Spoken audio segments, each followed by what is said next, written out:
শুরু করে দিয়েছেন। কোরআনের পৃষ্ঠা উল্টাইছেন, আতুজ যাকা শুরু করে দিয়েছেন। আরেক পৃষ্ঠা উল্টাইছেন, আতিমুল হজ শুরু করে দিয়েছেন। আরেক পৃষ্ঠা উল্টাইছেন, ওয়াবিল ওয়ালিদাইনে ইহসানা শুরু করে দিয়েছেন। আরেক পৃষ্ঠা উল্টাইছেন, গালি দেওয়া ছাড়ি দিয়েছেন। আরেক পৃষ্ঠা উল্টাইছেন, হালাল নেওয়া গ্রহণ করছেন। আরেক পৃষ্ঠা উল্টাইছেন, হারাম নেওয়া ছাড়ি দিয়েছেন। শেষের পৃষ্ঠায় গেছেন, কোরআন বলে আন্নাস, এতদিন অমানুষ ছিলি, আজ কোরআনের শেষ পৃষ্ঠায় আসার পর আমি কোরআন বলছি তুমি মানুষ হয়ে গেছো। ছিলাম অমানুষ, হয়ে গেছি কি মানুষ। এটার নাম কোরআন, এটার নাম রহমতুল্লিল। তা আমি যে বললাম ইকরা দিয়ে, আজ আমার ভাই মৌলানা মুহাম্মদ সিদ্দিক আকবর মেহেরি উনি যেই মাদ্রাসা করেছেন তাহজিবুল উম্মাহ সুন্নিয়া মডেল মাদ্রাসা, এটা শিক্ষিত হওয়ার আগে মানুষ হওয়ার জন্য করেছেন। কি হওয়ার আগে? শিক্ষিত হওয়ার আগে কি হওয়ার জন্য? মানুষ হওয়ার জন্য। কারণ মানুষ হইলে সে মা বাবারে বৃদ্ধাশ্রমে দিবে না, মানুষ হইলে সে সমাজে অশান্তি করবে না, মানুষ হইলে সে মানুষকে কষ্ট দিবে না। তাহলে মানুষ হওয়ার দরকার আছে না নাই? প্রত্যেক ইউনিভার্সিটি আপনারা সকল বিষয় শিখায়, কিন্তু মানুষ হওয়ার বিষয় শিখায় না। আর আমার ইসলাম বলে তুমি ডাক্তার হইলে ডাক্তার হও, ইঞ্জিনিয়ার হলে ইঞ্জিনিয়ার হও, লয়ার হলে লয়ার হও, নেতা হলে নেতা হও, কিন্তু এর আগে তুমি মানুষ হয়ে যাও। তুমি কি হয়ে যাও?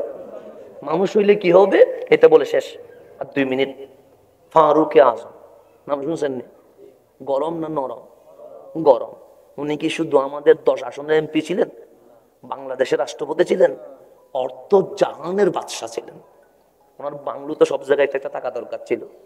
অর্ধ জাহানের বাদশা, নাম কি? ফারুকে আজম। মসজিদে নববীতে আসছে, জুমার নামাজের খুতবা দিবে, সালাম দিতে দেরি এক মুসল্লি জুব্বা টান দিয়ে বলছে, ওমর খুতবা পরে শুনবো, জুব্বার কাপড় পাইলেন কোথায়, আগে হিসাব দেন।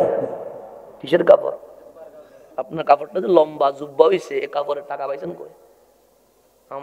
আমার যদি এরকম টান দেন, আপনার দড়ি ধরে সিবি ধরবেন না? তুই হুজুরের জুব্বার হিসাব নিতে যাস। আর এমপি মন্ত্রীরা যদি ধরেন, তাই তার জীবনের দুনিয়া সূর্য দেখা রাখতেন দরকার নাই। কোন জায়গায় যে ঢুকবেন এর কোনো কি নাই, গ্যারান্টি ওয়ারেন্টি না, এটা স্বাভাবিক বিষয়। কাউন্সিলররা ধরলে তো রক্ষা নাই, সেখানে এমপি মন্ত্রী তো অনেক দূরের বিষয়। আর অর্ধ জাহানের বাদশাহ ওনার জুব্বা ধরে বলছেন জুব্বার কাপড়ের হিসাবে দেন। 2-3 জন চিল্লাই উঠছে, জুমার খুতবা দিবে আমিরুল মোমিনিন, তুমি জুব্বা ধরছো? ফারুক আজম বলছেন ইজলিসু, বসি থাকো। সে যে আমার জুব্বা টান দিয়েছে, বেয়াদবি করে নাই।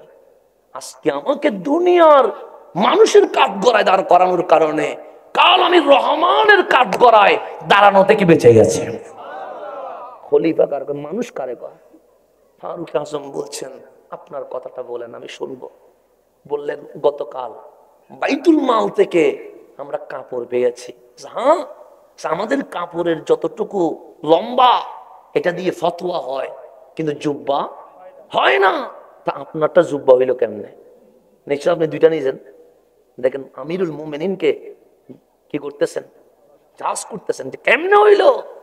ফারুক আজম বলেন এটাও তো একটা কথা, আপনাদের কাপড় হইছে অর্ধেক, আমারটা হইছে ফুল জুব্বা, এটা তো কথা। হে আমার ছেলে আব্দুল্লাহ কই? আব্দুল্লাহ বলেন হাজির। আপনি একটু বলেন না আমার কাপড় লম্বা হইছে কেমনে?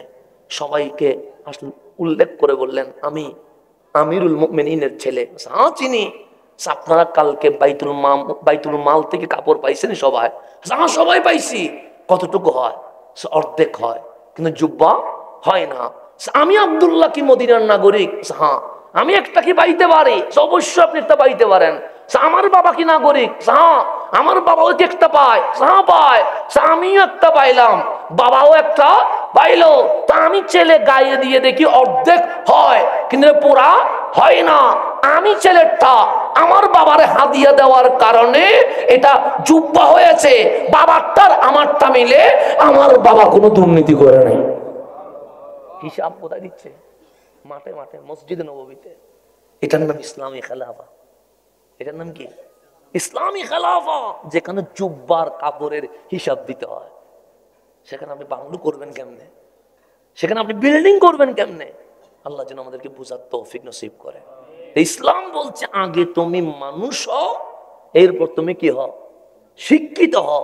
আগে যদি শিক্ষিত হও, পরে যদি অমানুষ হও, তোমার শিক্ষা জাতিকে কখনো উপকৃত করতে পারে না। আল্লাহ যেন আমাদেরকে বুঝার তৌফিক নসিব করে। আমিন। ওয়া আখিরু দাওয়ানা আনিল হামদুলিল্লাহি রাব্বিল আলামিন। আসসালামু আলাইকুম ওয়া রাহমাতুল্লাহি ওয়া বারাকাতুহু।